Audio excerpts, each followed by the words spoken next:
5 on your sideline, sponsored by Universal Windows Direct.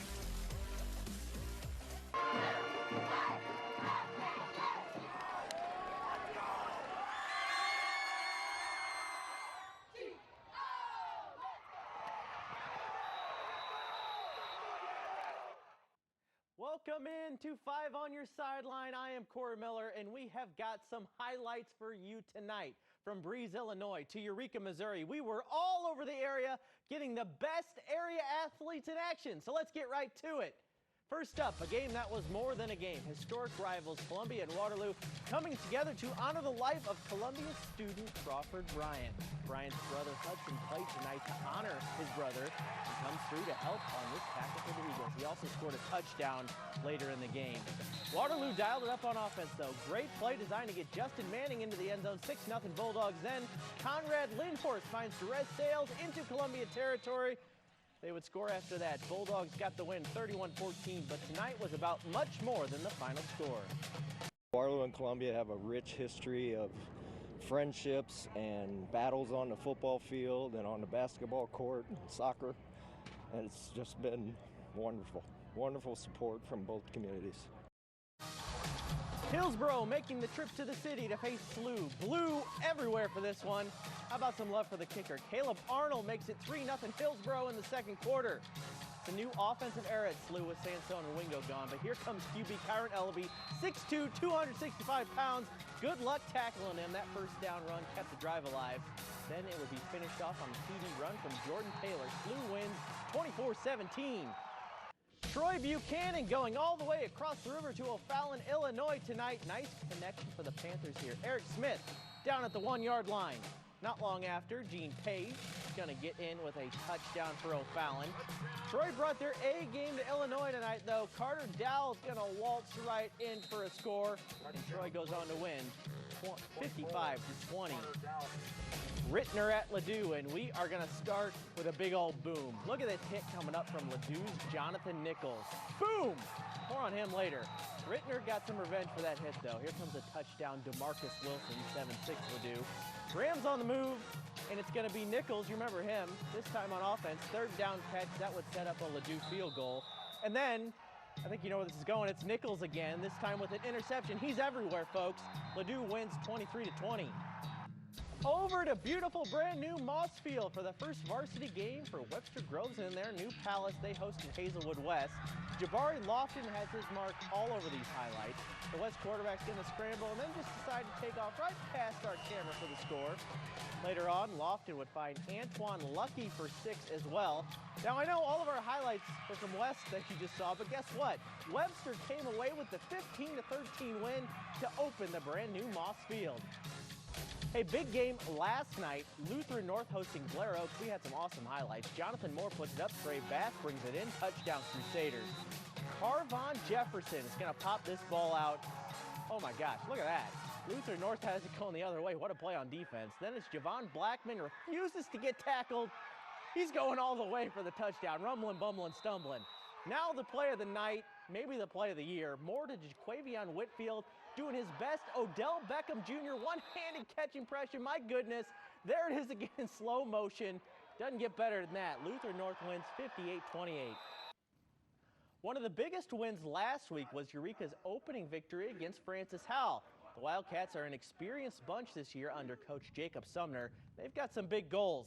Leading the charge for Eureka are the big fellas on the offensive line. It's perhaps one of the biggest lines in the area, anchored by 6'8" Mizzou commit Jack Lang.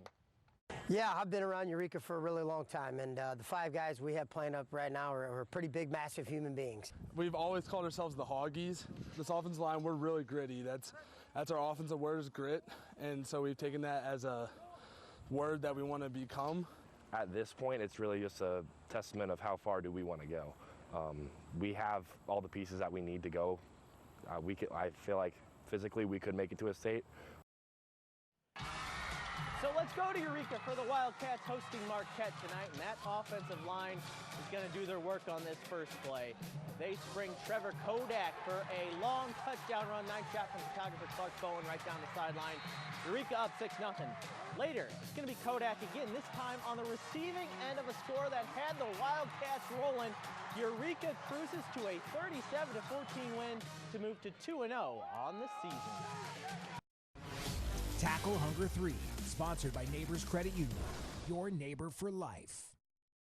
Week 2 of Tackle Hunger was a big one, both for the food collection total, which we'll get to in just a second, and for the rivalry on the field. It is Milk Bowl week in Breeze. Neighbors and even families divided for the annual clash between Breeze Central and Mater Dei. The rivalry started at the food barrels, though. All week long, the Cougars and Knights competed to collect non-perishable food items for Operation Food Search. And it was easy to see the competition wasn't just going to be fierce on the field this week. So we did kind of like a TikTok trend, like, hey, what are you bringing? What homeroom do you think is going to win the challenge? So it's just fun to try to get as many people to donate. With the crosstown rivalry, that always lights a fire under us, so that also really pushes us to help better our community. Huge week for Tackle Hunger, simply huge. Mater Dei got the win with over 4,000 pounds of food collected. Together, the two schools collected over 7,000 pounds of food for Operation Food Search. Wow, what a week. Those donations will provide quality nutrition to around 1,800 folks in need in the St. Louis area. Great job this week, both schools. So let's get to the battle for the Milk Bowl now. There's what they're playing for. One of the best trophies around. Big-time interception to start things off. Cole Davis tips it. He stays with it. And then he's going to intercept it. Central ball. How about this for a big play? Central's Preston Baker to Griffin Becker, who's going to do the rest all the way into the end zone for 6. Central hangs on to the Milk Bowl with a 49-13 victory.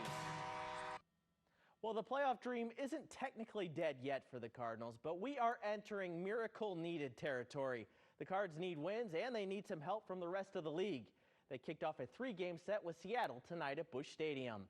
Eric Fetty was on the mound tonight. He was pretty good. Eventually, Matthew Liberatore would take over. That's when Dylan Moore gets into this one for a 2-run shot to left. That would make it 3-0 early on.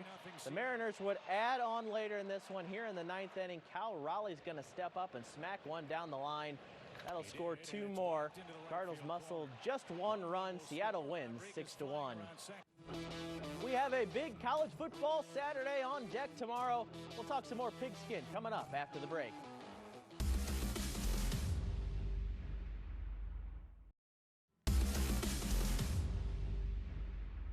Tomorrow, I am pretty positive that both Missouri and Illinois football fans will be rooting for an Illini victory. That's what happens when you play Kansas. Both teams will also be hoping to get out of the weekend 2-0 to start the young season. There wasn't a whole lot to critique in Mizzou's 51-0 drubbing of Murray State to open the season. The defense was the only unit in the country to allow fewer than 100 yards in Week 1. In the offense, well, they flashed their old and new weapons. One possible area of improvement, though, the deep ball. The Tigers took full advantage of practice this week. It starts with fundamentals, route depth, timing, quarterback setting his feet when he makes throws, not drifting after he throws the ball to get ready to go do a celebration, like finish the throw, have your feet set in the pocket. Wide receivers got to run their routes at the correct depth. They got to explode out of them. The quarterback's got to make the throws. Kind of pushing the limits in practice. Don't practice just to practice, practice to improve. The Illini will play in front of their first sold-out home crowd since 2016 tomorrow. Number 19 Kansas comes to town looking to make it 2 straight years of winning over Brett Bielema's squad. Week 1 was encouraging for QB Luke Altmaier and the Illini. Now comes the chance to take it to the next level. If you don't have your radar up for a ranked opponent coming into Memorial Stadium in a non-conference environment, that you get to represent our conference and put ourselves in front of a crowd like this. Hopefully everybody, offense, defense, special teams, and coaches want to perform better than we did a year ago. But I think that's probably small apples compared to the big apples of what we're in.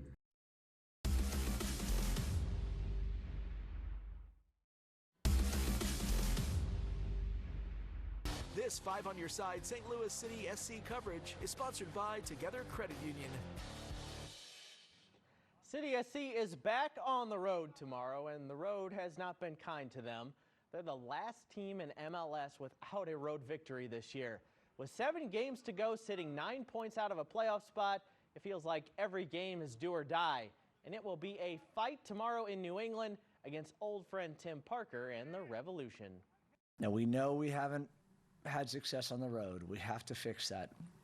We know we don't have a lot of room for error. So we can't even give ourselves a little chance to take a breather. For us, yeah, it's, you know, it feels like a must-win for us. I'm sure New England feels the same way. Round 1 of the Ascension Charity Classic is in the books from Norwood Hills. Y.E. Yang is in the driver's seat as the leader with a 6 under 65 for his first round. He taps in for birdie there after just missing an eagle putt. Here's a fun story. 70-year-old Belleville native Jay Haas shot a 3 under 68. It's the 20th time on the PGA Tour Champions that the Belleville West grad has shot lower than his age. But you don't have to be a hometown hero to like how the course is playing right now. I've always enjoyed playing this golf course. It's just a lot of the holes fit my eye. The greens are pure.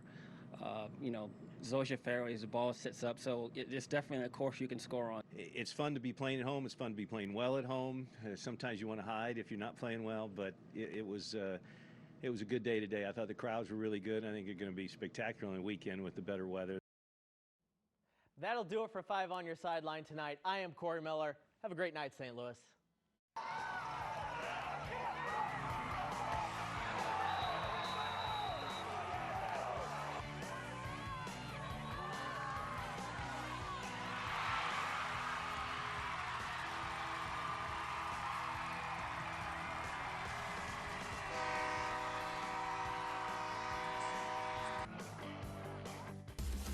Five on Your Sideline, sponsored by Universal Windows Direct.